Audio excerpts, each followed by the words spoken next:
están? Buenas noches, bienvenidas, bienvenidos a CNN Prime. Hoy nos va a acompañar el presidente de la Cámara de Diputadas y Diputados, así es que vamos a estar conversando con muchísimo, porque está el tema del aborto, licencias, en fin, harto que conversar, muchas noticias que contarles, así es que de inmediato vamos a estos titulares.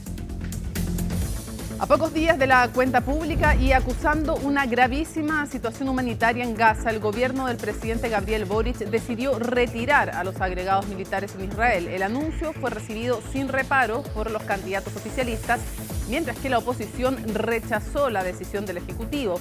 La comunidad judía en Chile calificó la medida como una acción ideologizada.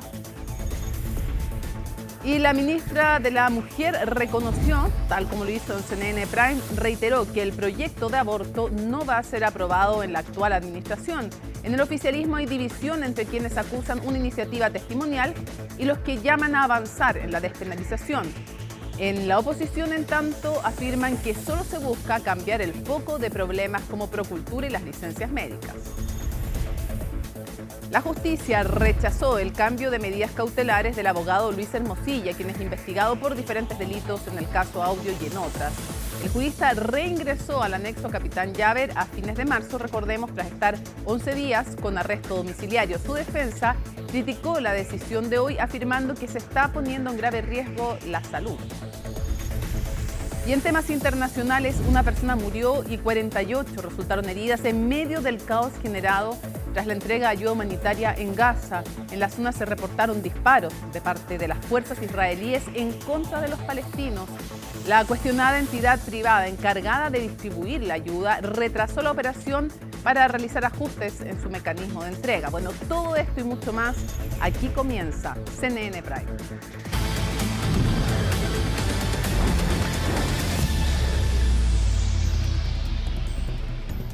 Y como les comentábamos en titulares, el cuarto juzgado de garantía de Santiago decidió mantener en prisión preventiva al abogado Luis Hermosilla, luego de que su defensa alegara, entre otras cosas, que el imputado ha sufrido un grave deterioro en su estado de salud, considerando que días atrás sufrió una descompensación en el anexo penitenciario Capitán Llaver.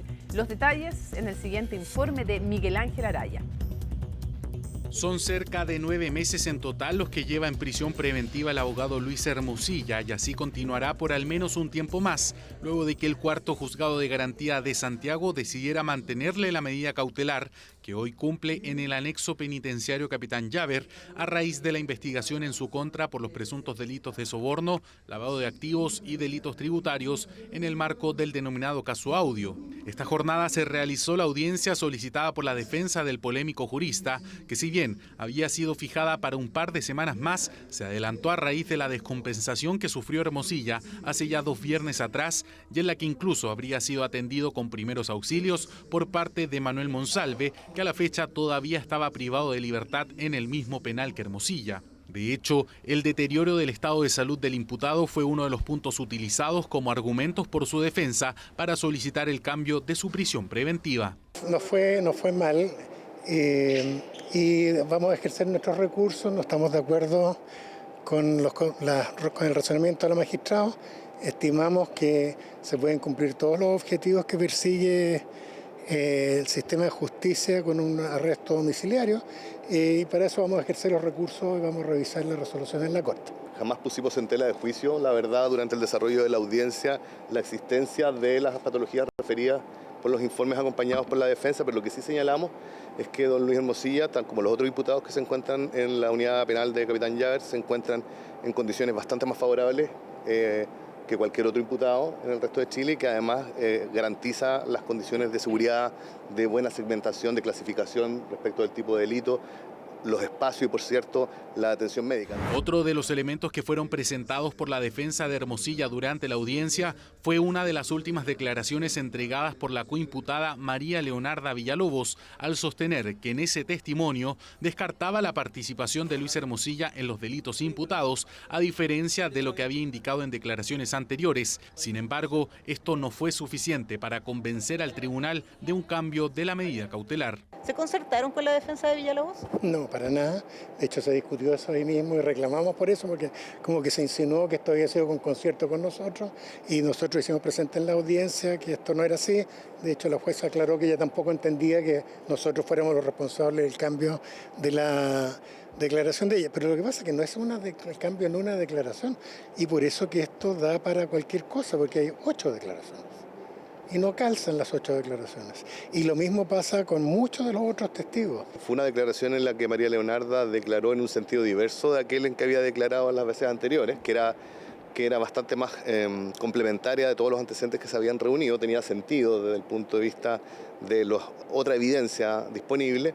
Sin embargo, la última declaración básicamente generó antecedentes diciendo que ni Álvaro Jalaf ni Luis Hermosilla tenían ninguna participación, que Daniel Sauer nada sabía de los delitos de soborno, pero hoy día pudimos contrastar esa declaración con distintos antecedentes, entre otras las declaraciones de otro imputado, incluido Daniel Sauer, en el que se pudo demostrar que esa declaración era inconsistente, carente de lógica. Cabe recordar que hace pocos días la Corte de Apelaciones de Santiago, en decisión unánime, aprobó la propuesta de la fiscal judicial del Tribunal de Alzada, Javiera González, y determinó la suspensión por 4 meses con medio goce de sueldo para la ministra Verónica Sabaj a raíz de sus chats con Luis Hermosilla en los que se evidenciaron faltas a la probidad. De momento, las diversas investigaciones de las aristas del caso Audio continúan, mientras la defensa de Hermosilla presiona para llegar hasta un juicio oral en el que puedan contrastar las pruebas, un derecho que según ellos hasta la fecha no han podido ejercer. El cobre estará en un precio más alto de lo esperado, tanto en 2025 como 2026. La pausa de la guerra arancelaria es la gran causa para que el gobierno proyecte un valor más elevado del metal rojo, tal como lo explica Javier Contreras. La tregua momentánea entre Estados Unidos y China ha reducido barreras comerciales y ha reactivado la confianza en los mercados. Esta fue la razón principal de por qué la Comisión Chilena del Cobre elevó su proyección para el precio del metal. Trazamos la emisión de nuestro informe trimestral de tendencia porque efectivamente la elevada volatilidad y la creciente incertidumbre geopolítica que reinó en los mercados internacionales recientemente hizo que prefiriéramos esperar. Y en respuesta a eso, durante el mes de mayo, realizamos una nueva proyección del precio del cobre. El precio promedio que ahora se proyecta es el mismo para 2025 y 2026, $4.30 la libra, por sobre su promedio histórico de la última década. Esto podría traducirse en una mayor recaudación fiscal para Chile, especialmente a través del royalty y la tributación minera. El elemento que estamos teniendo como minería chilena en las oportunidades a través del valor geológico que tiene el país, de todo lo que hemos construido en más de 100 años de desarrollo minero, hoy día el mercado está además dándonos muy buenas señales que estamos viendo, ya sea en las proyecciones de inversión que tenemos en el sector minero y en las proyecciones de precio que a través de este estudio técnico se presentan. Además de la pausa en la guerra arancelaria, se suma un contexto de oferta de cobre más ajustada de lo previsto. Cochilco recortó la estimación del crecimiento de la producción mundial de 4.7% a solo un 1.3%, debido a disrupciones en países claves como Perú, Panamá y la República Democrática del Congo. Este escenario de mayor escasez de la materia prima y menor oferta puede beneficiar a nivel estratégico a Chile. Esto genera un escenario en que Chile podría abordar de manera estratégica regulaciones, infraestructuras para captar ese capital extranjero, pudiéndose así beneficiarse de este escenario más estable para el mercado del cobre. Chile proyecta una recuperación gradual de su producción con un crecimiento del 3% para 2025 y 2026, alcanzando los 5,84 millones de toneladas métricas en el próximo año, lo que acercaría al país a sus niveles históricos de extracción. Aunque este año se proyecta un déficit global de 109.000 toneladas, se estima que el mercado se equilibraría para 2026 con un ligero superávit, un escenario que si bien no resuelve todos los desafíos del sector, ofrece un marco de mayor estabilidad para uno de los pilares de la economía chilena. Bueno, y siguen las aristas por el escándalo de los viajes de funcionarios públicos que estaban con licencia médica. Ahora la Contralora Dorothy Pérez confirmó que va a buscar vías para revisar los eventuales traslados nacionales de los trabajadores con orden médica de reposo. Francisca Cárdenas nos cuenta.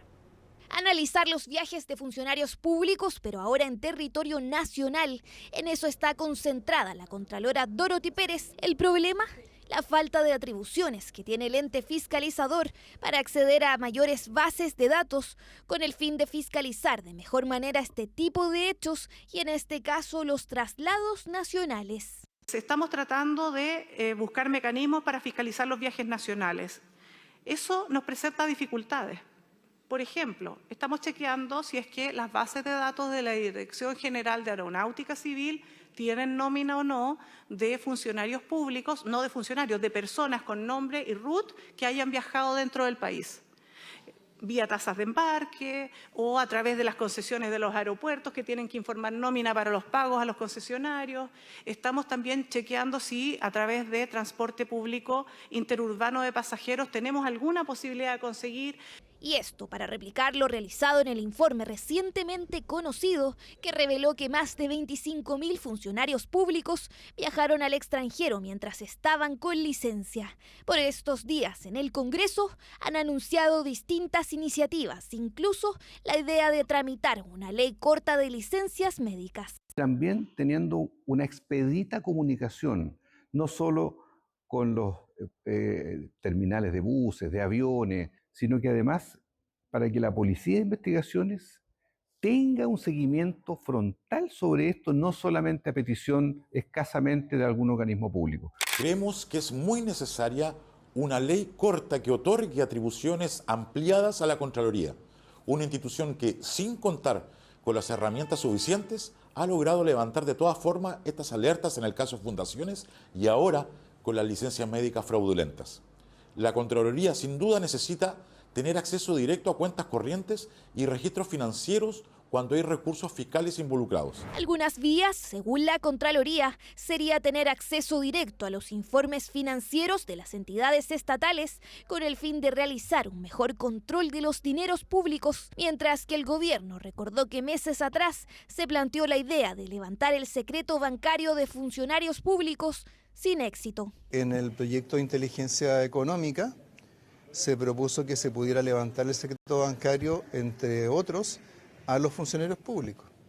Y fue rechazado en este mismo lugar, en este mismo Senado, hace no mucho tiempo atrás. Nuestro sector siempre ha estado de acuerdo con el levantamiento del secreto bancario en forma rápida y oportuna, pero con la autorización de un tribunal.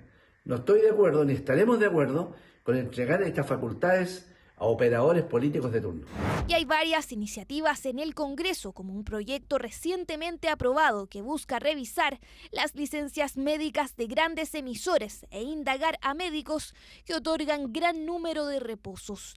En tanto, se discute también una iniciativa para modificar el subsidio de incapacidad laboral y que mejoren el uso de licencia médica. Introducir un proyecto de ley que haga modificaciones paramétricas del subsidio de incapacidad laboral que de alguna forma rompa con los incentivos que hoy día tiene el sistema actual a que la gente tienda a tener un mal uso de la licencia médica. Eso es lo que nosotros nos comprometimos en este momento. Recordar que este gobierno no ha presentado uno, sino que va a presentar 3 proyectos relacionados con el subsidio de incapacidad laboral. Medidas para poder complementar el trabajo de la Contraloría, donde sondean por estos días hacer un cruce con las bases de datos de distintas instituciones, mientras continúan las renuncias de funcionarios públicos y las denuncias, como las del exdirector del Hospital San José, Jorge Ramírez, quien reveló la existencia de 670 funcionarios con licencias médicas prolongadas, que en algunos casos acumulaban hasta 14 años de ausencias. A un año de anunciar el proyecto de aborto legal, el gobierno presentó finalmente la iniciativa tal como lo anunció ayer aquí en CNN Prime la ministra de la Mujer, Antonia Orellana.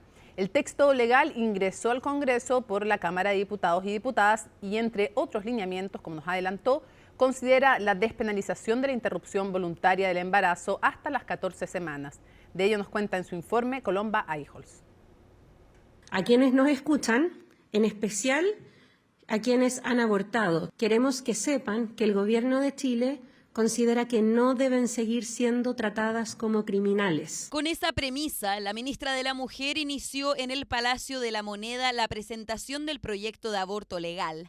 Acompañada por sus pares de Salud, Justicia e Interior, detalló la iniciativa que era parte del programa de gobierno y que fue anunciada en la cuenta pública de 2024 del presidente Boric, una que apunta a despenalizar la interrupción del embarazo dentro de un plazo de 14 semanas y establece mecanismos en el sistema de salud para evitar los riesgos de los abortos clandestinos. El que sea en clandestinidad produce riesgos para la salud de las mujeres, riesgos que finalmente se traducen en hospitalizaciones, que son aproximadamente más de 20.000 al año. También se producen muertes, alrededor de 4 fallecimientos por año. Es por eso que en el proyecto, que tendrá un costo estimado de 2.600 millones de pesos, se contempla la atención primaria para los casos de embarazos de hasta 12 semanas, mientras que se reserva la atención hospitalaria para las mujeres con gestaciones más avanzadas. Ahora bien, según cifras de la Federación Internacional de Ginecología, estos casos representan entre el 10 y el 15% de los abortos. Es hora de que Chile zanje la discusión por el aborto legal.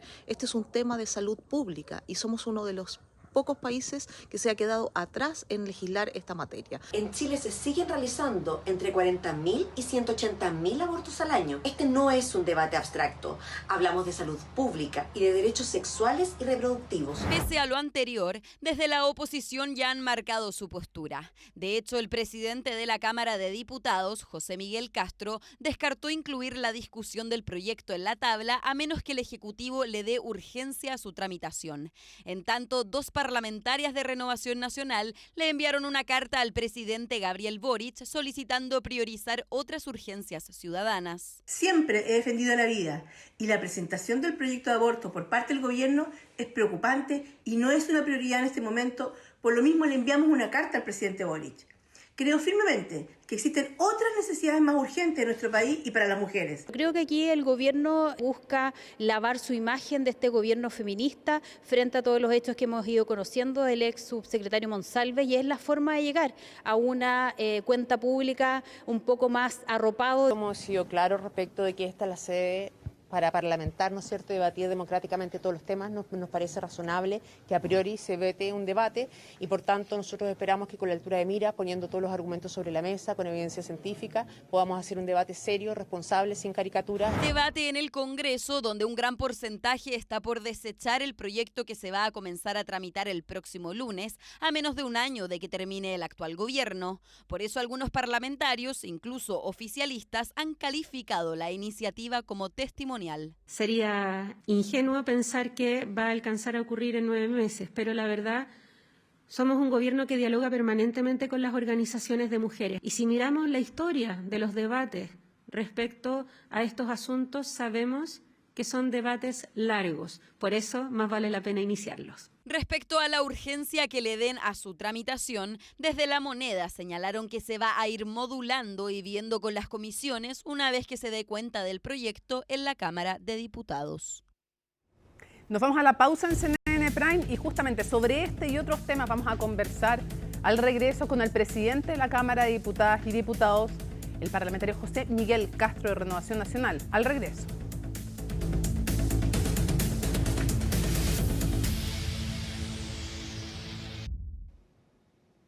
Vamos a conversar ahora, como habíamos anunciado, con José Miguel Castro, diputado de Renovación Nacional, y el presidente de la Cámara de Diputadas y Diputados, que nos atiende, además tiene la gentileza, antes de tomar un vuelo en Calama. Diputado, gracias por estar con nosotros. Le agradezco a usted, Mónica, por haberme invitado y feliz de poder contestar absolutamente todas sus preguntas.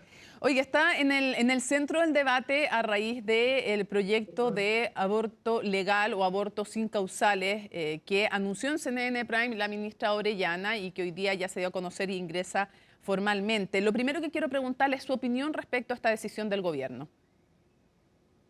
Yo creo que es sumamente apresurada, es absolutamente midiendo cálculos políticos, es justo antes de una de una intervención presidencial como es la cuenta pública, ya lo vimos con eutanasia y ahora un tema que simplemente le habla a las bases y no habla con respecto a las urgencias que tiene el país. Yo creo que hoy en día, si uno le pregunta a cualquier chileno, a mí me va a decir como presidente de la Cámara, presidente, por favor ponga en tabla los proyectos de seguridad número 1 y los proyectos económicos, después salud, y no sé en qué lugar podría llegar quizás un proyecto de aborto o una nueva constitución, si quisieran ponerla, no sé, o sea, yo creo que está muy bajo las prioridades de los chilenos y nosotros tenemos un tiempo acotado justamente para resolver estos problemas. Fíjese que ya voy a volver sobre ese tema de las prioridades, pero antes quisiera saber, porque usted en Radio Cooperativa dijo que no le iba a poner urgencia para que durmiera el sueño de los justos. ¿Usted se mantiene en que no le va a poner, dentro de las prerrogativas que usted tiene, ninguna urgencia a este proyecto? ¿Que duerma el sueño de los justos? Absolutamente ninguna. No, quizás lo de los sueños de los justos está un poco de más, porque yo sé que es un tema importante también. Pero sí, yo no le voy a poner absolutamente ninguna urgencia ni voy a hacer sesiones especiales para esto. O sea, aquí depende netamente del Ejecutivo si quiere llevar a cabo este proyecto. Pero yo lo adelanto al tiro. Yo creo que no están los votos en el Congreso, ni siquiera en la Cámara, que donde uno podría ver un popurrí, quizá un poco más de ánimo, donde está más presente el Partido Comunista, donde está más presente el Frente Amplio, pero ni siquiera en la Cámara yo veo quizás con buenos ojos o viabilidad política para sacar adelante un proyecto así. Entonces, cuando uno no tiene los votos, la verdad es que simplemente hablarle a las bases, hablarle a aquellas personas que quizás están todavía muy comprometidas, que son las menores con este gobierno. Ya, pero usted no va a hacer nada para que se debata esto. O sea, en el fondo, más allá de la frase, no, sí prefiere que duerma el sueño de los justos. Mire, yo la verdad lo que voy a hacer es que le voy a dar prioridad a los proyectos que yo creo que son importantes, ingreso clandestino como delito, responsabilidad penal adolescente, pero ahora, a este proyecto yo no lo voy a hacer correr en ningún caso. No lo voy a hacer correr en ningún caso. La ministra de la Mujer y Equidad de Género, Antonia Orellana, dijo que lamentaba que este fuera su tono y el tono de un debate que además había estado vetado y que si tenían tanta confianza en sus argumentos, ¿por qué había tanto problema en debatirlo? No hay ningún problema en debatirlo. Yo creo que los tiempos es lo importante. O sea, cuando uno está en un momento en la historia en que estamos con la peor crisis en términos de seguridad ciudadana, cuando tenemos una crisis económica, cuando los adultos mayores me están diciendo, ¿saben qué? Me asaltó un cabro de 17 años y me acuchilló. Yo creo que hay momentos y momentos. Perfectamente lo podrían haber hecho cuando empezaron el gobierno, ¿sí? Estaban dentro del plan de gobierno y no al último año, a última hora, antes de una cuenta pública. Ahora, Claudia Mix, diputado... Es como yo lo hubiera hecho, por lo menos si hubiera sido presidente. Claro, es que ellos dicen que tenían otras prioridades legislativas y que quieren cumplir con esa promesa. Claudia Mix, su colega, dice: ¿quién se cree el presidente de la Cámara para decidir él solo qué temas son o no son prioridad para las chilenas? Y la diputada Fríes dice que no habla bien de una autoridad, de un poder del Estado, vetar temas. Y Claudia Mix, como le decía, ¿quién se cree el presidente de la Cámara para decidir él solo qué temas son o no son prioridad para las chilenas? No, mire, yo tengo la mejor impresión de Claudia Mix y la verdad es que yo simplemente me creo la persona que puede poner en tabla o no proyectos que no tienen urgencia. Yo conozco perfectamente mis prerrogativas y si el gobierno le pone urgencia, por supuesto que lo vamos a debatir, por supuesto que lo vamos a empujar.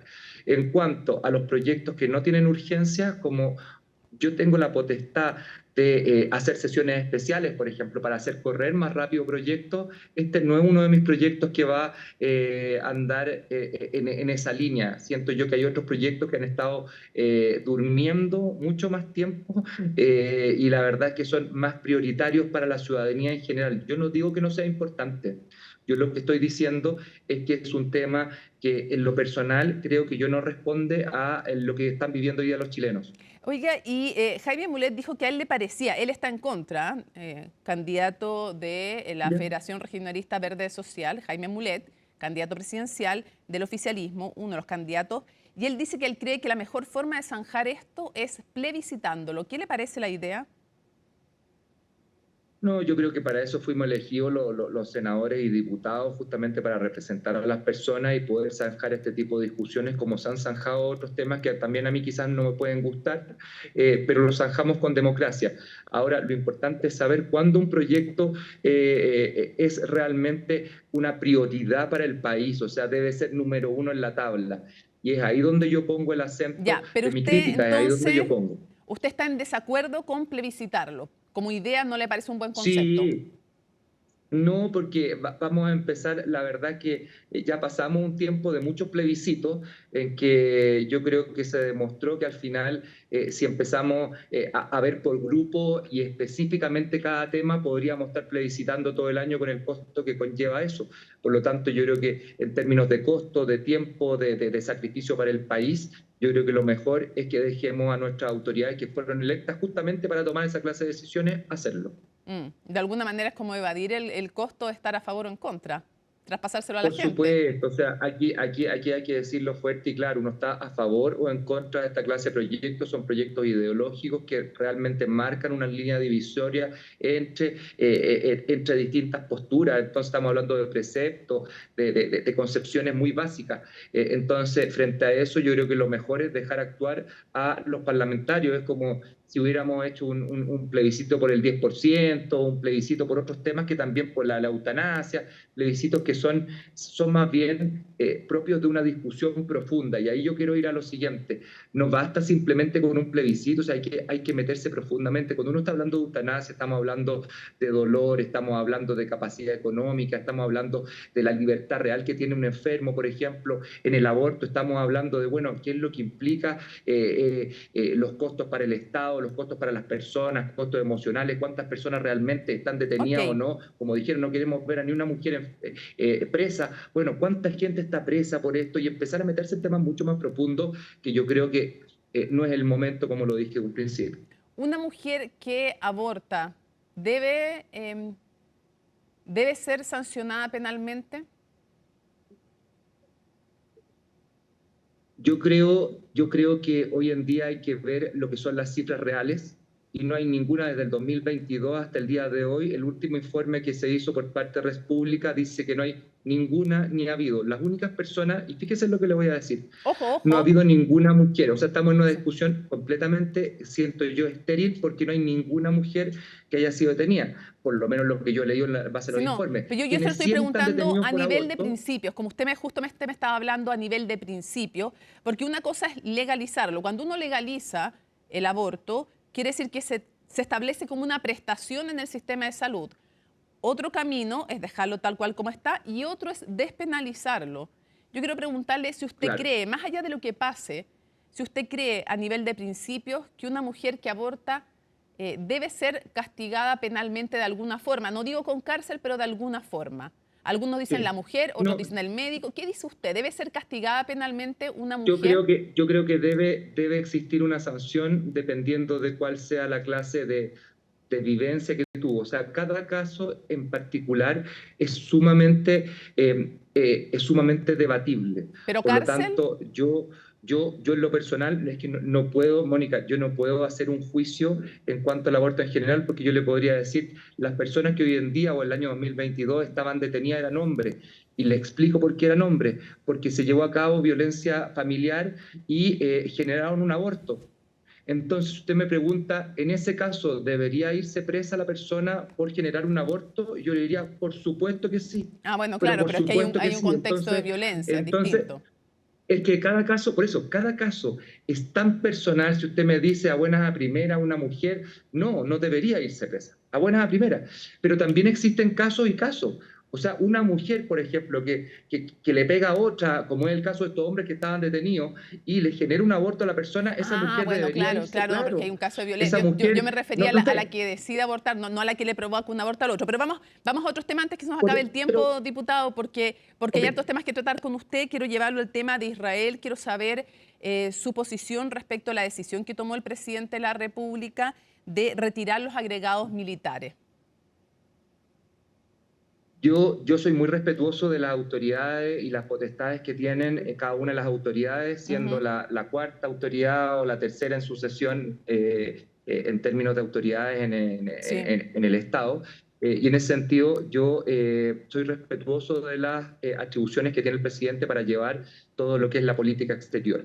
Ahora, yo sí quiero poner acento en una cosa. Yo creo que seguir avanzando hasta el punto de romper relaciones, yo creo que sería algo que le haría mucho mal a nuestro país. Por lo tanto, yo acepto, acato y podría incluso hasta entender por qué lo hace el presidente, pero yo creo que seguir escalando en esta clase de temas es un error para Chile, producto de varias cosas. La diáspora tremenda, todas las personas que viven en Chile, que son parte del pueblo de Israel, todos los negocios que tenemos, todo lo que es infraestructura en términos militares, que dependemos o hemos comprado o seguimos dependiendo de Israel, yo creo que podemos llegar hasta ahí, pero ya seguir avanzando yo creo que sería un error. Lo digo muy humildemente desde mi posición ahora como diputado, porque como presidente de la Cámara yo creo que no va al caso opinar acerca de las decisiones que toma el presidente. Ahora, entiendo lo que se está viviendo, entiendo que lo único que yo pido es que ojalá escuchen todos los países a la comunidad internacional, porque lo que se está viviendo allá es francamente grotesco en términos de lado y lado, en términos de muerte de personas, y en ese sentido la comunidad internacional debe tratar de abogar por la paz. Pero de lado y lado, aquí hay población civil en Gaza. Yo no estoy discutiendo que el ataque de Hamas haya sido un ataque terrorista, no lo discuto, me parece que es evidente. Pero cuando usted dice de lado y lado, sí, hoy día lo que hay población civil, hay más de 50.000 muertos, y hay un Estado que ataca diciendo que busca en el fondo atacar a Hamas, pero que está provocando un castigo brutal y tiene impedido incluso el flujo de ayuda humanitaria a Gaza.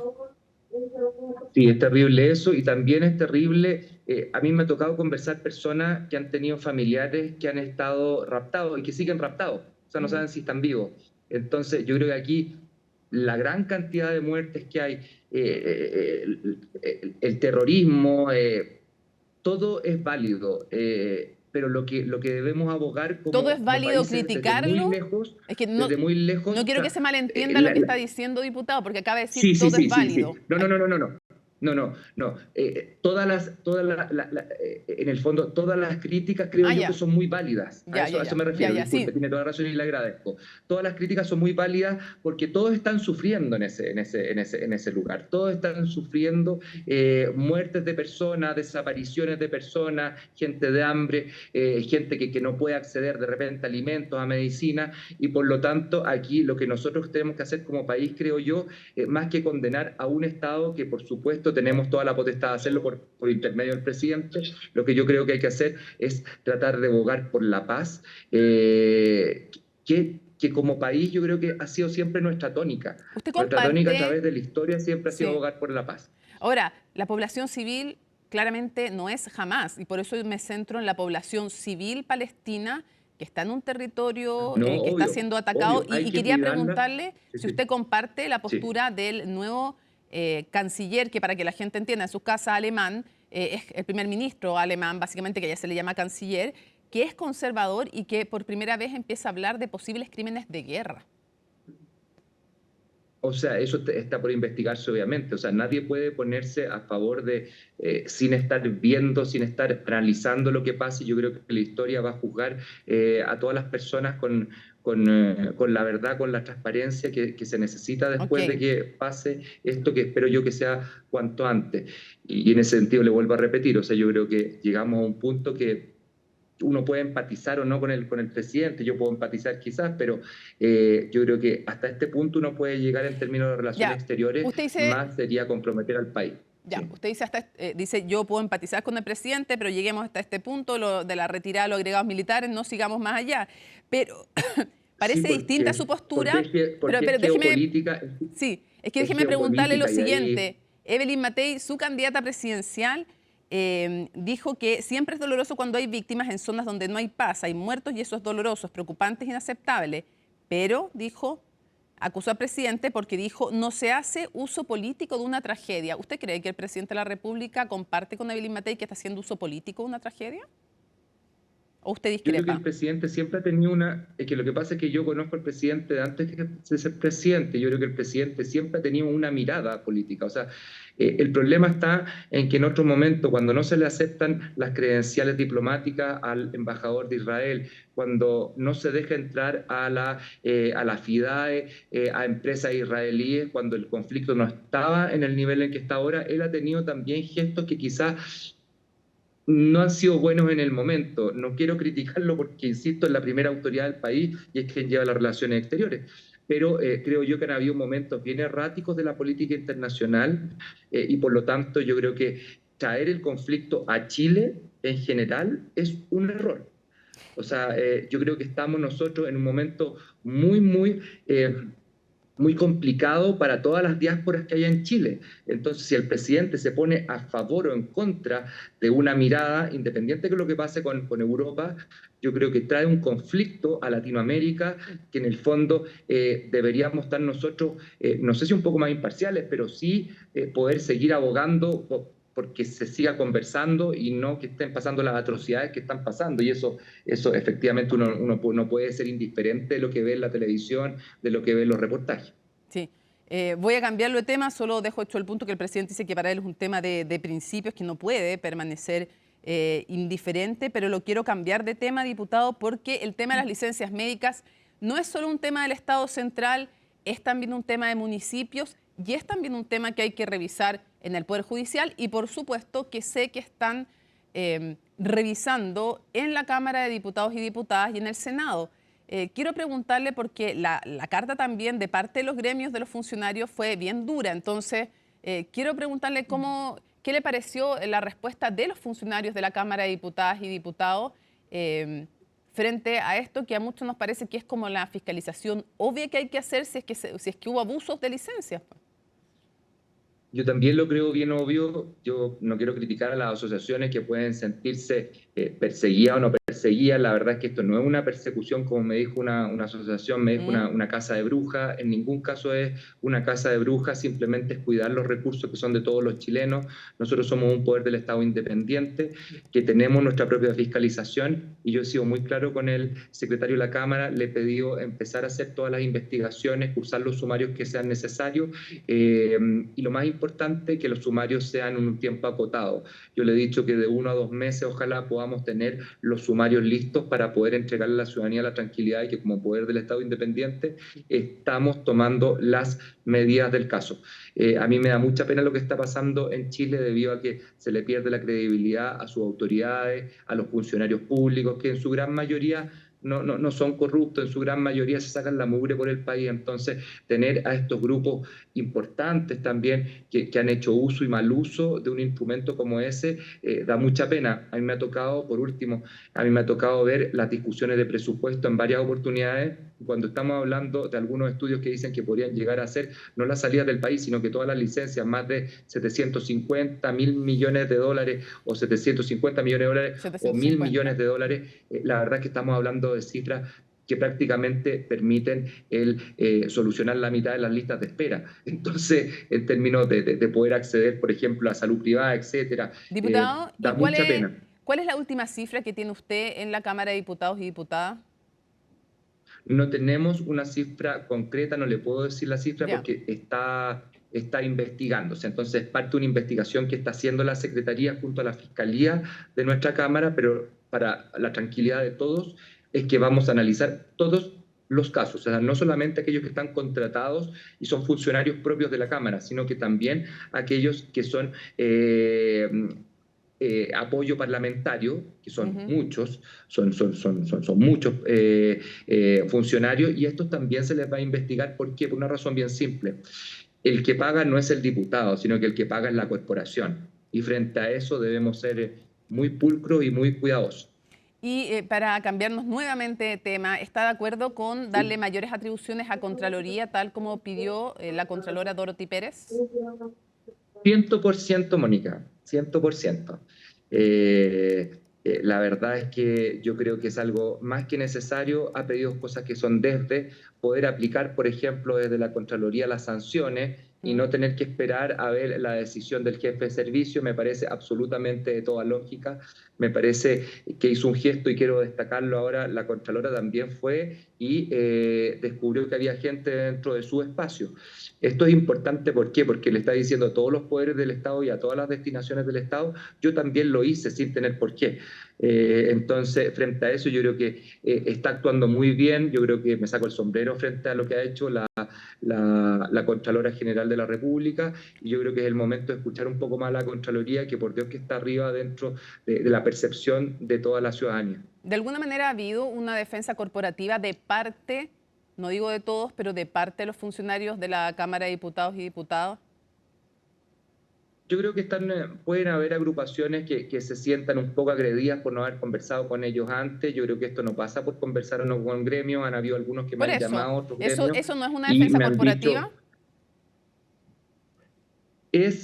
Es una molestia, yo creo que es susto. No sé si una defensa corporativa propiamente tal, porque en ningún caso se dice o me piden que no haga la investigación. Si me piden que no la hiciera, quizás sí, pero decir que es una cacería de brujas o que no se preste para acciones políticas, la verdad es que la Secretaría de la Cámara no es política, la Secretaría de la Cámara trabaja en base a administración, y esa administración, igual que en cualquier otro poder del Estado, tiene que salir a la luz. Yo creo que cuando un país está en crisis, en una crisis tremenda como la que estamos viviendo de credibilidad, la única forma de salir es a través de la transparencia, y cuando hay más crisis, más transparencia. Quiero cerrar con un par de cosas. Lo primero es, ¿cómo ve usted la campaña de Evelyn Matei? Porque tiene a José Antonio Kast, según los últimos sondeos, pisándole los talones, casi en un empate declarado o empate técnico, que es cuando hay 3 puntos, 2 puntos de diferencia en una encuesta, se habla de empate técnico. ¿Y cómo ve el fenómeno de Johannes Kaiser? Porque pareciera haber un alza de Kast, una bajada de Kaiser. Él mismo lo admitía en Tolerancia Cero, decía, no estoy en mi mejor momento. Pero quiero preguntarle cómo ve la campaña de Evelyn Matei y hacia dónde tiene que crecer, porque está toda la discusión de si crecer hacia la derecha o hacia el centro, cuándo hacerlo en primera o segunda vuelta. ¿Qué le falta a la campaña de Evelyn Matei? Porque si se estanca y se le acerca a Kast, me imagino que algo estará pasando. Sí, a ver, es bien complicada mi situación en este momento, porque yo represento a la corporación entera y los que votaron por mí fueron absolutamente toda la oposición. Pero también tengo mi corazón y también soy militante de un partido, y también mi candidata está clarísimo que es Evelyn Matei. Yo he conversado con ella y le he dicho, mientras usted vaya punteando, siga mirando adelante, no mire para el lado, sino que mire que lo está haciendo bien. Por otro lado, yo creo que hay que hablarle, más que hablarle a las izquierdas o a las derechas, o a la centro izquierda o a la centro derecha, o a la extrema izquierda o extrema derecha, lo como usted le quiera poner. Yo creo que más que eso hay que hablarle al sentido común. Y eso es lo que ha tenido Evelyn Matei, que la llevaba arriba. Le habla al sentido común, habla desde una visión de ciudadano. Cuando ella dice no quiero más delincuencia, es porque lo ha vivido como alcaldesa, lo ha vivido, qué sé yo, como ministra. Cuando ella habla desde el corazón. Es una persona que golpea la mesa, y yo creo que esa tiene que seguir siendo absolutamente la senda.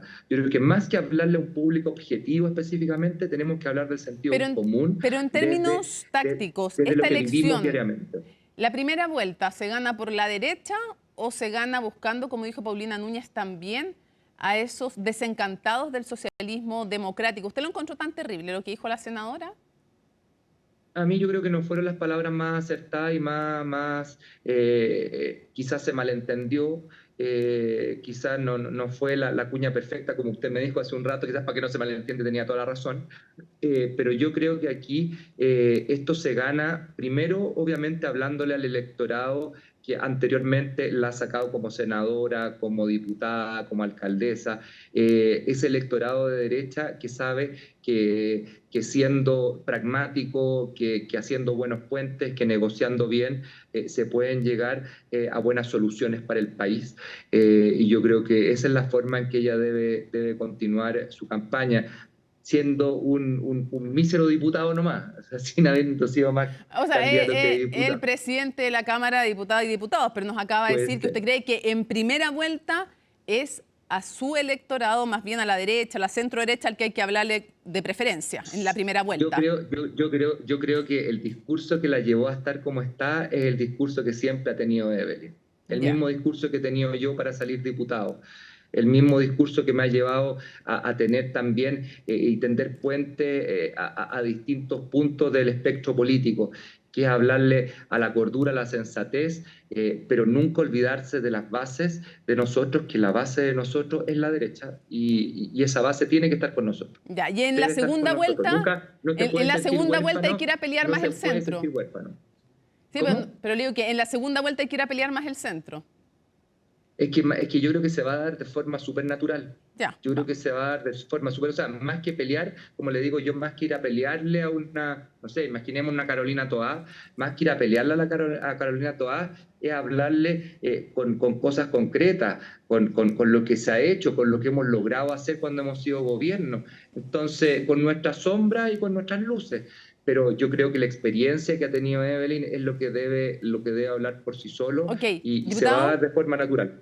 Para cerrar, como me traiciona la vista por los años, tuve que sacar una foto a la pantalla del computador para poder... No me diga eso, porque usted es mucho más joven que yo y se nota. Tanto,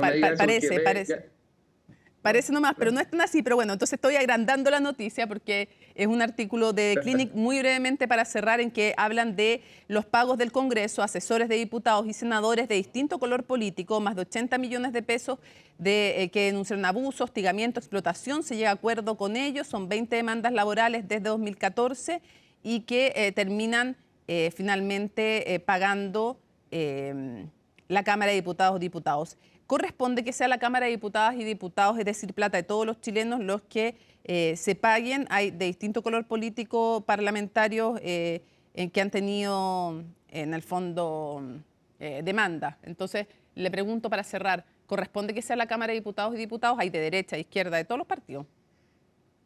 Mire, esta fue una discusión que se diera mucho antes que yo llegara.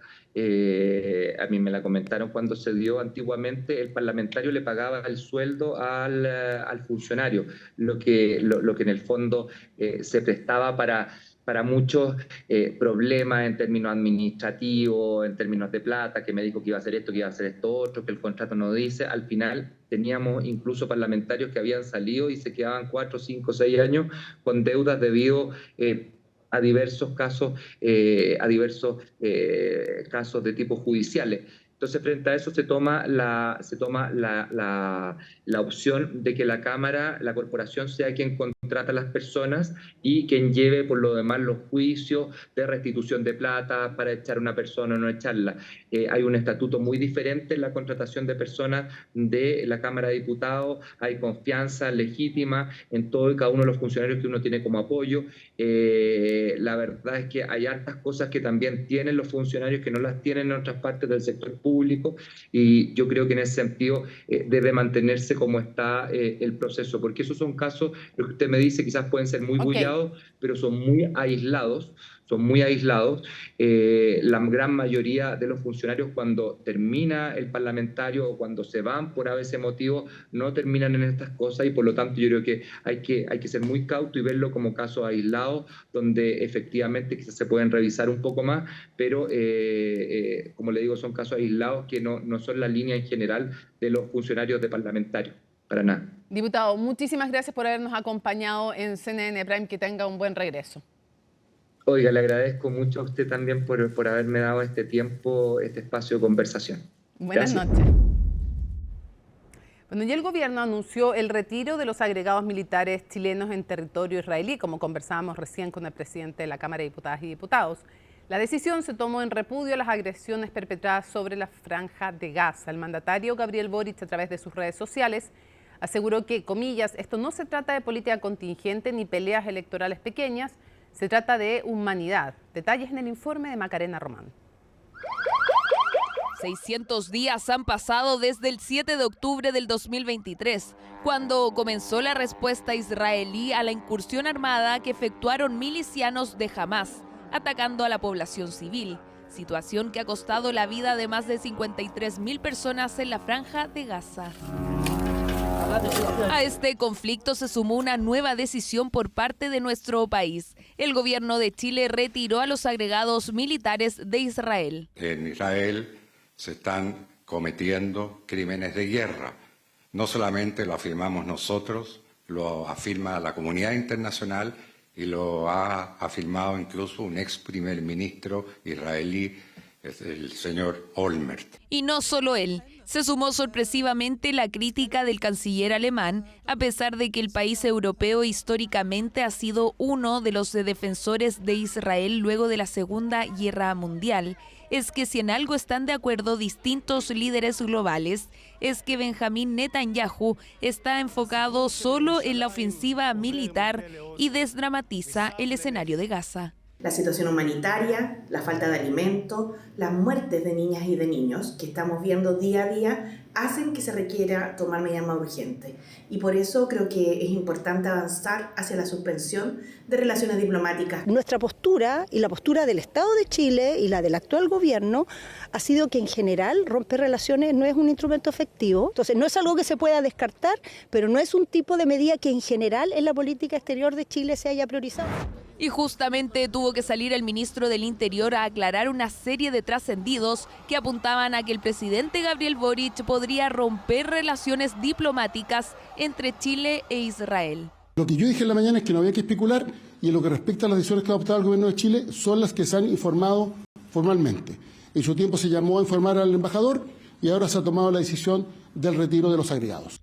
Una decisión que se sumó a la que tomó el gobierno durante el año pasado, cuando prohibió a empresas israelíes participar de la FIDAE, determinación que generó el retiro del delegado de la defensa de Israel del territorio nacional. En definitiva, una escalada en la tensión entre ambos países que genera cuestionamientos. Es una decisión completamente pueril, infantil. Coloca en jaque a nuestra estrategia castrense y claramente se olvida de que Israel es un socio estratégico para el equipamiento militar. Que el presidente de la República utilice este caso, entonces, para generar una crisis internacional que distraiga de la corrupción sistemática dentro de su administración, me parece que es una falta de respeto. Otros apuntan también al daño que pueden atravesar los judíos que residen en Chile. Según datos de la comunidad judía en nuestro país, son 20.000 las personas que profesan esa religión. Retirar ya la agregaduría militar en Israel disrumpe y quebranta aún más las relaciones entre ambos países en materias tan claves como son la ciberseguridad, la lucha contra el crimen organizado y el terrorismo. Si bien la embajada de Chile en Israel sigue funcionando, durante el último tiempo está a cargo un experto en negocios, ya que el embajador fue llamado a consultas y, según Cancillería, no hay intención de que regrese en estas condiciones. Quiero decirle al presidente que las relaciones diplomáticas son un tema que le concierne a lo que le conviene a Chile. Yo le pregunto, con esto de retirar a los agregados militares, ¿va a arreglar acaso la situación de Gaza? La embajadora de Palestina en Chile respondió indirectamente la interrogante de la candidata de Chile Vamos. La decisión está lejos de detener las agresiones, sí considera que es una postura importante a nivel mundial. La continuación de esta agresión necesita acciones concretas.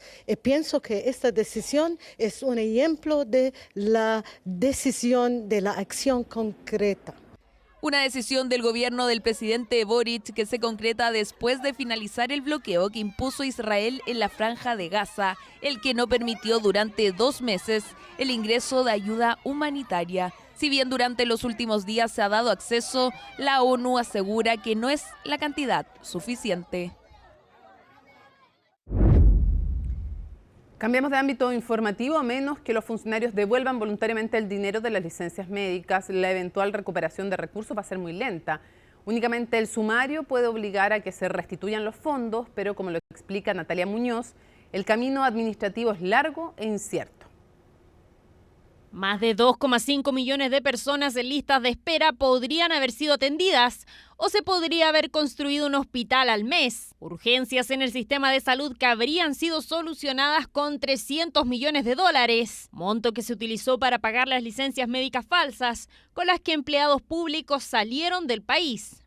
Hay consenso en que se tienen que devolver los montos, pero para eso hay ciertos caminos. La alternativa es, si es que hay querellas, por ejemplo, en el caso de fraude, es probable que dentro de ese mismo proceso penal se pueda optar quizás a alguna salida alternativa que implique el pago o la devolución de esos fondos percibidos indebidamente. Lo más complejo es de casos de personas que tienen millonarias deudas. Yo he conocido casos de personas, por ejemplo, conocí ahora hace poco el caso de una funcionaria del Hospital San José que por licencias rechazadas tendría que devolver más de 30 millones de pesos. Obviamente que eso no alcanza a ser devuelto en una sola remuneración. Es la Contraloría la que podría establecer que eso se pudiese pagar en cuotas. Y Contraloría ya anunció sumarios para los más de 25.000 empleados. De ellos, cada día suman más renuncias. Lo ideal sería que estos no pudiesen renunciar para que el Estado pudiera hacer los descuentos,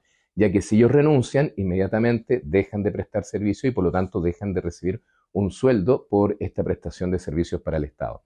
Desgraciadamente, el Estado no puede rechazar las renuncias, salvo en un caso, cuando ya se abrió un sumario en contra de ese funcionario público. Lo recomendable acá es que frente a renuncias voluntarias, esas renuncias sean aceptadas una vez que los sumarios estén instruidos, es decir, que haya una suerte de retención de esa renuncia. Mientras que desde el Ejecutivo aseguran que los empleados que defraudaron al Estado serán sancionados y tendrán que devolver los montos. Y respecto de los funcionarios que han renunciado o pueden renunciar a sus cargos, eso no los exime de los sumarios administrativos correspondientes para efectos de la devolución de esos recursos y para efectos de las sanciones administrativas que pudieran ir más allá del ejercicio del cargo que tiene un funcionario en un momento determinado. Todo eso sigue siendo totalmente válido. Que los empleados públicos tienen un beneficio que los privados no. Aunque la institución de salud no le haya aceptado la licencia, el pago de su remuneración se hace de todas formas. Y ahí el problema es que los servicios públicos son muy incompetentes, hay desidia, y me contaban, por ejemplo, que en el Hospital San José, que ese hospital que tiene enormes problemas de gestión, no ha cobrado estas licencias médicas o AFONASA o ISAPRE durante varios años y ya acumulan una deuda de 20.000 millones de pesos. En caso de que el Estado hubiese pagado ese sueldo y hubiese recibido el dinero del subsidio, lo que corresponde ahí es que la institución correspondiente emita un decreto en el cual solicita el reintegro de esos dineros porque la licencia médica es de carácter irregular y ahí el Estado lo que tiene que hacer es regresar esos dineros y descontárselo al funcionario público. Desde el Congreso ya anunciaron ingresar un proyecto de ley para descontar de la declaración de renta los sueldos de las personas que utilizaron licencias falsas, en el caso de que no devuelvan el dinero en 30 días. Para el plazo máximo en el que las personas tienen que devolver los recursos y la inhabilitación permanente de cualquier cargo público en el caso de los que han delinquido, porque esto es un delito y es un delito con los recursos de todas y de todos. Devoluciones que no serán inmediatas, a menos que los involucrados decidan entregar los montos, pero algunos superan los 30 millones de pesos. Seguimos avanzando cuando son las 9 de la noche, a casi año y medio de entrar en vigencia. Uno de los principales desafíos que tiene la ley REP es cómo articular de mejor manera a los distintos actores del proceso de reciclaje, industria, recicladores de base, municipios y sistemas de gestión. La normativa aún está en etapa de implementación y distintos sectores reconocen varias oportunidades de mejora, como nos cuenta María Luisa Carrión. ¿Qué diría si le digo que solo el 16,6% de los residuos domiciliarios fueron valorizados a través de sistemas formales de gestión? Y que, por ejemplo, el 33% de los casi 2 millones de toneladas de envases y embalajes que ingresaron en 2024 al mercado nacional tuvieron el mismo fin? Es que en Chile más de la mitad del reciclaje sucede fuera de la ley REP, una iniciativa que está operativa y que pese a ser valorada por todos los actores, aún tiene puntos que, según los expertos, pueden ser mejorados. Una de las políticas públicas en reciclaje más importante, la más importante que ha tenido el país, y efectivamente está muy rígida. Efectivamente nosotros tenemos que avanzar en modificarla. Nosotros defendemos por todas partes la libre competencia. Sin embargo, el marco en el cual la ley se creó quedó tan rígido que no genera el incentivo por ejemplo, a los gestores de ir a participar a las licitaciones. Eso por nombrar unos. También se coloca sobre la mesa el rol de los municipios, ya que la legislación no los obliga a participar, lo que genera dificultades en la implementación, sobre todo en aquellas comunas con menor presupuesto. Yo creo que necesitamos herramientas en los municipios para poder ejercer cierto control respecto a cómo se lleva a cabo el trabajo de la recolección. Ahí es donde yo planteo esto de la ordenanza, de la gobernanza, ¿cierto?, que nos permita dialogar, por cierto, tomar acuerdos, pero también necesitamos herramientas. Cada uno de los actores tiene distintos desafíos, ya sea los entes municipales, el ente central, los gobiernos, los municipios o los ministerios. Lo importante y que entendamos que esto es un tema que tiene una corresponsabilidad. Corresponsabilidad indican del mundo público, privado y por supuesto la ciudadanía, que debe apoyar la labor de reciclaje de productores, gestores y municipios. Los datos son claros, el 79% de la población declara interés por reciclar, pero solo un 36% lo hace con frecuencia. Y acá las principales barreras son la desinformación sobre el proceso y la falta de infraestructura. Mi nombre es Nismi Cordero, trabajo en la comuna de Cerro Navia, soy de Cerro Navia también y trabajo en el reciclaje hace 5 años y vengo de una familia de recicladores. Mi abuelo, mis tíos, todos eran recicladores. Y eso la vuelve una protagonista de esta historia. Ella ha sido testigo de cómo ha evolucionado el oficio de reciclador. Los recicladores de base pueden articular su trabajo con los municipios y son claves, por ejemplo, en ser la puerta de entrada a este proceso y al aumento de la participación de los vecinos. La ley REP incluye la palabra, entre comillas, valga la redundancia, la inclusión hacia el reciclador de base. Pero a ti te incluyen en una cancha enorme, donde tú vas a licitar con una empresa gigante, cuando nosotros andábamos con un carrito en la calle. Lo que piden los recicladores de base es tener capacitaciones para poder contar con las habilidades para poder gestionarse dentro de este proceso. Otro desafío aún pendiente es ser capaces de aumentar las toneladas que se valorizan. En primer lugar tiene que ver con los ciclos cerrados, fondo, o esta fuga de materiales que tiene que ver con el reciclaje en algunos espacios fuera de estos sistemas de gestión, que fondo que se trató y se profundizó en este seminario. Un conversatorio que se enmarcó en la Semana del Reciclaje y que buscó debatir sobre el despliegue territorial de la ley REP con 3 énfasis: la sostenibilidad, la articulación y la corresponsabilidad.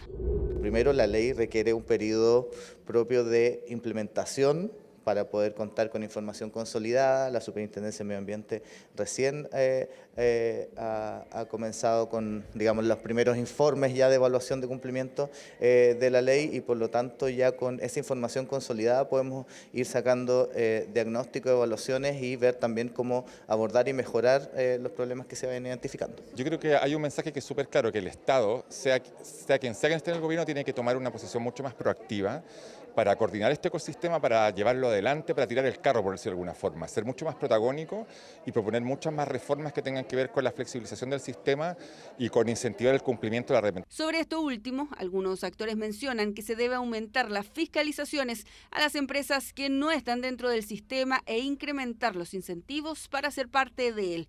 Medidas que indican pudieran avanzar a la par de la implementación de esta normativa para que sea una herramienta aún más efectiva.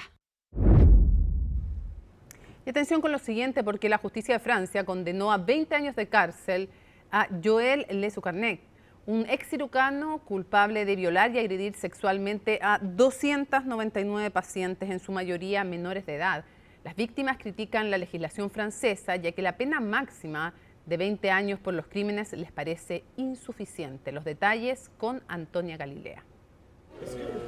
Este miércoles, la justicia francesa condenó a 20 años de cárcel a un ex cirujano francés por violación y agresión sexual a 299 pacientes en un juicio que ha conmocionado al país entero. Joël Lesucarnec, de 74 años, admitió haber abusado a casi 300 personas y se declaró responsable de la muerte de 2 de ellos. El hombre recibió la pena máxima para el delito de violación en Francia, aunque las víctimas opinan que la legislación no es suficiente. Hoy condenamos a un hombre que violó a 300 personas y que cumple la misma condena que si hubiera violado a una sola. Por lo tanto, hay cosas que realmente deben cambiar. y este aspecto debe tenerse en cuenta y añadirse al menos 10 años o incluso más. Primero, salí del juicio aliviado porque ha terminado, y segundo, con un poco de arrepentimiento porque podría salir en unos años.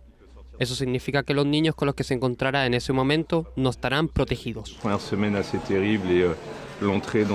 En un juicio que se extendió durante 3 meses, el tribunal evaluó las pruebas de los hechos que ocurrieron entre 1989 y 2014 en hospitales del occidente de Francia.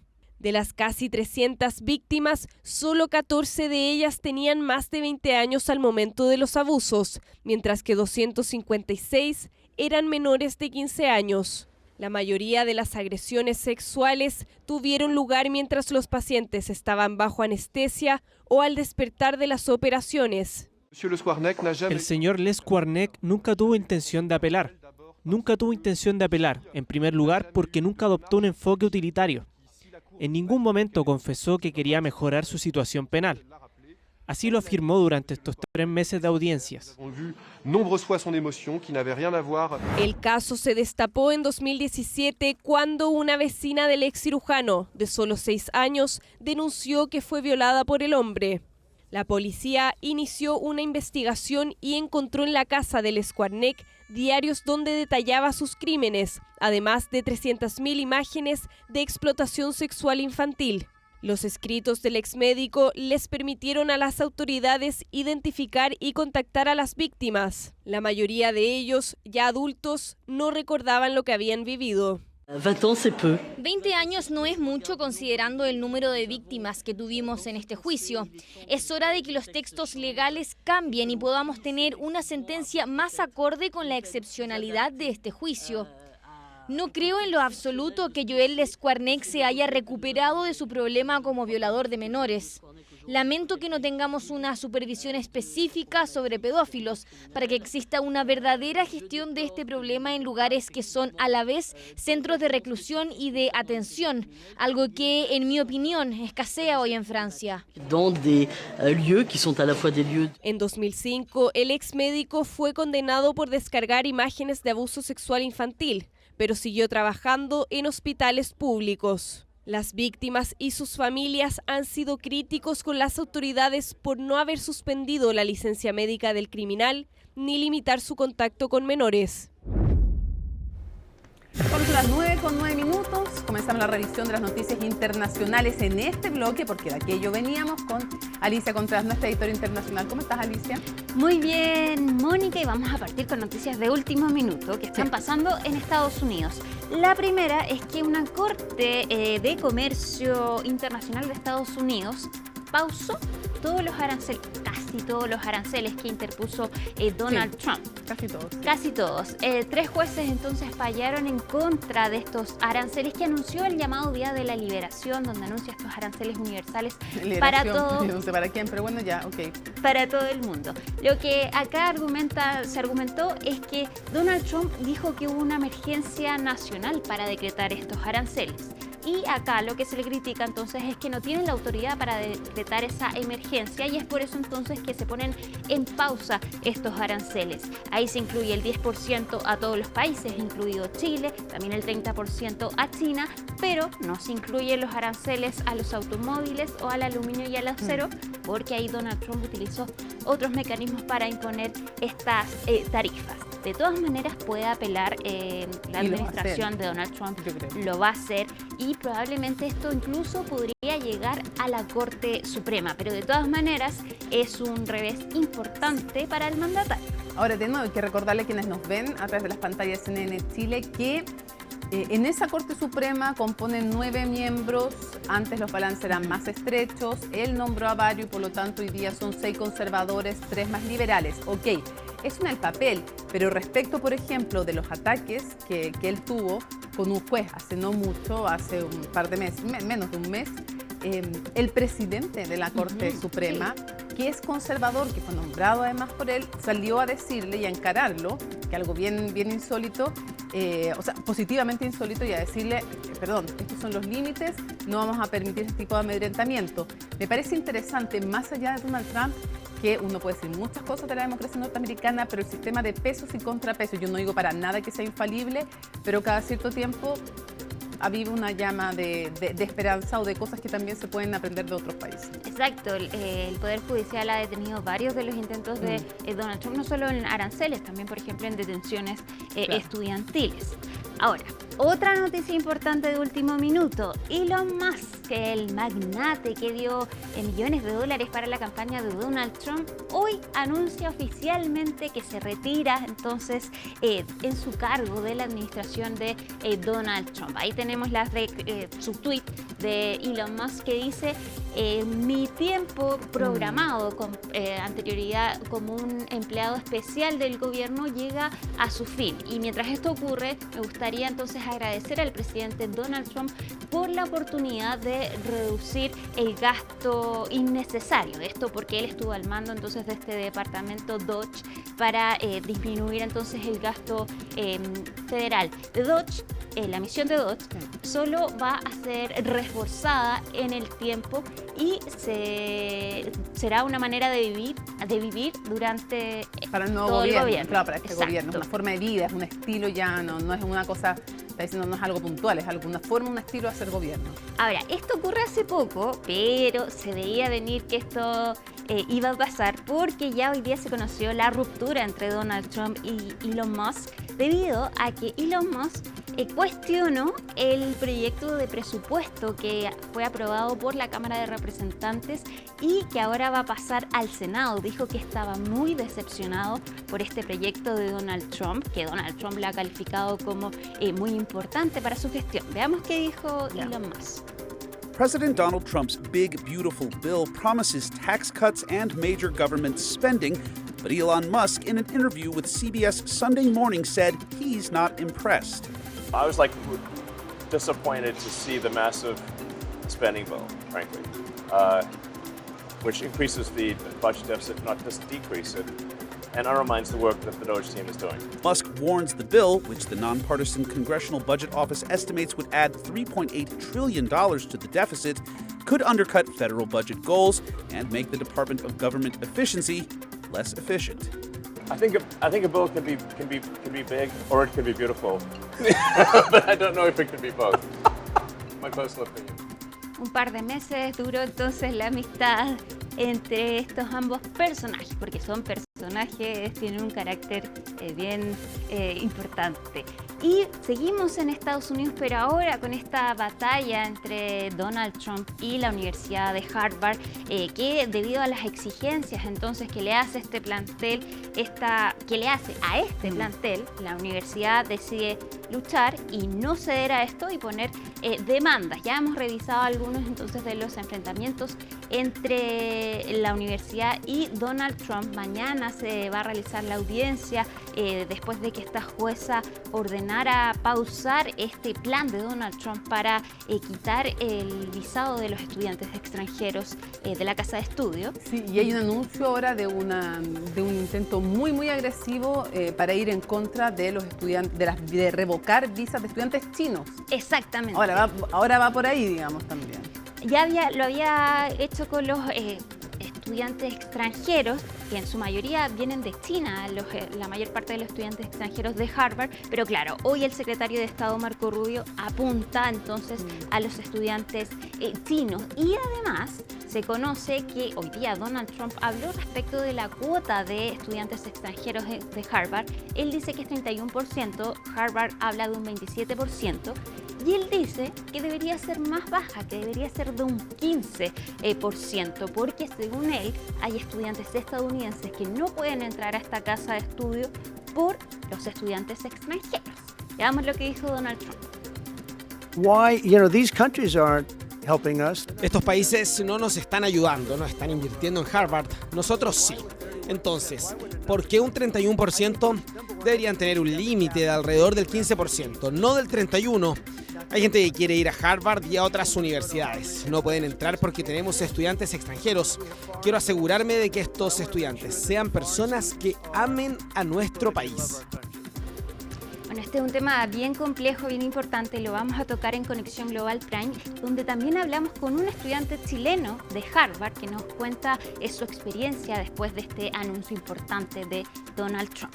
Usted tiene que estar, ¿no? Te decía, hay un artículo súper bueno en The Economist y ya hay inteligencia artificial, para el que no diga en Dineto no hablo inglés, bueno, se puede traducir, muy bueno que analiza la crisis de estas universidades y de Harvard específicamente, y explican por qué es una mala idea.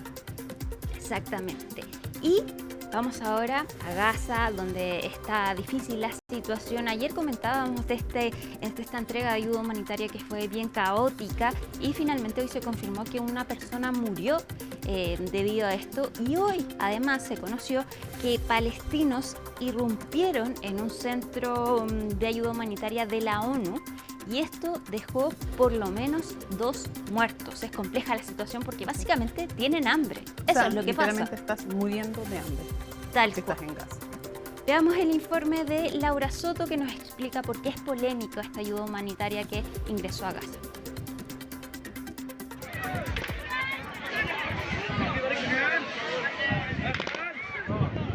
Disparos de advertencia para intentar controlar a una población desesperada por ayuda. Así de caótico fue el inicio del nuevo programa de distribución de alimentos respaldado por Israel y Estados Unidos. La llamada Fundación Humanitaria de Gaza comenzó este martes a entregar cajas con ayuda en el sur del enclave palestino, un sistema que ha levantado duras críticas de Naciones Unidas y varios otros grupos humanitarios. Lo que nos pasó es que encontramos gente recogiendo harina del suelo, así que fuimos a este lugar y vimos que se estaba distribuyendo ayuda humanitaria. La entidad distribuidora no pidió identificación ni nada, solo pidió a los ciudadanos que se llevaran las cajas. Estas cajas ofrecen, en cierta medida, una solución a esta crisis. Pesa 50 kilos. Estaba caminando cuando la bolsa se rompió por el peso, así que tuve que empacar los víveres con mi ropa. Me quité la camisa y lo empaqué. Arroz, pasta, aceite, harina, frijoles y atún son algunos de los alimentos que contienen estas cajas. El Ministerio de Salud de Gaza, controlado por Hamás, confirmó la muerte de una persona durante el caótico primer día de distribución. Mientras tanto, la Oficina de Derechos Humanos de la ONU contabiliza al menos 47 personas heridas, la mayoría de ellas a raíz de los disparos de las Fuerzas de Defensa de Israel, que abrió fuego cuando el centro de ayuda se vio abrumado por miles de visitantes. Les puedo decir que hemos visto el video de Gaza desde uno de los puntos de distribución establecidos por la Fundación Humanitaria de Gaza y francamente estas imágenes son, como mínimo, desgarradoras. Como señaló el secretario general la semana pasada, nosotros y nuestros socios contamos con un plan detallado, basado en principios y operativos, con el apoyo de los Estados miembros, para hacer llegar la ayuda a la población desesperada. Durante más de 2 meses, Israel bloqueó el ingreso de ayuda humanitaria al enclave palestino. Esto hasta la semana pasada, cuando permitió una entrada reducida de alimentos. Bajo el argumento de que la ayuda estaba siendo acaparada por Hamás, es que el gobierno de Netanyahu diseñó un sistema en el que los puntos de distribución sean resguardados por soldados israelíes y supervisados por contratistas privados estadounidenses. Antes de esto, Naciones Unidas era en gran medida la encargada de coordinar esta tarea. El modelo de distribución de ayuda propuesto por Israel no se ajusta a los principios humanitarios fundamentales. Privará a gran parte de Gaza, la población altamente vulnerable, de la asistencia que necesita desesperadamente. Creo que es un desperdicio de recursos y una distracción de las atrocidades. El organismo se ha negado a cooperar con esta operación humanitaria, acusándola de no ser imparcial, neutral e independiente. Hasta el miércoles, 2 de los 4 centros de distribución instalados se encontraban operativos, versus los cientos de centros que manejaba la ONU. No está claro quién financia la Fundación Humanitaria de Gaza, que dice contar con más de $100 millones donados por un país europeo no especificado. Tampoco se sabe quién la dirige ahora, luego de la renuncia de su director el pasado domingo, quien acusó que la implementación del plan no era compatible con los principios humanitarios. No, we're dealing with the whole situation in Gaza. We're getting food to the people of Gaza. It's been a very nasty situation, very nasty fight. October 7th was a very nasty day, the worst that I think I've ever seen. It was a horrible day, and people aren't going to forget that either. So we'll see how that all works out. Un reflejo de la desesperación de la población gazatí es lo que ocurrió este miércoles. Cientos de palestinos irrumpieron en un almacén de Naciones Unidas en el centro del enclave en búsqueda de comida. Según funcionarios de salud, 4 personas murieron. La ayuda sigue siendo insuficiente para más de 2 millones de ciudadanos. Una situación gravísima que se está viviendo en Gaza cuando justo se cumplen 600 días desde el ataque del 7 de octubre de 2023. Sí, y que tras la decisión del presidente de la República de retirar a los agregados militares va a estar muy presente como tema, que no es tan habitual que los temas internacionales sean tema en la cuenta pública, pero sin duda va a estar en el ambiente y lo vamos a estar reporteando. Muchas gracias, Alicia. Nos vamos juntas a la pausa y regresamos a CNN Prime.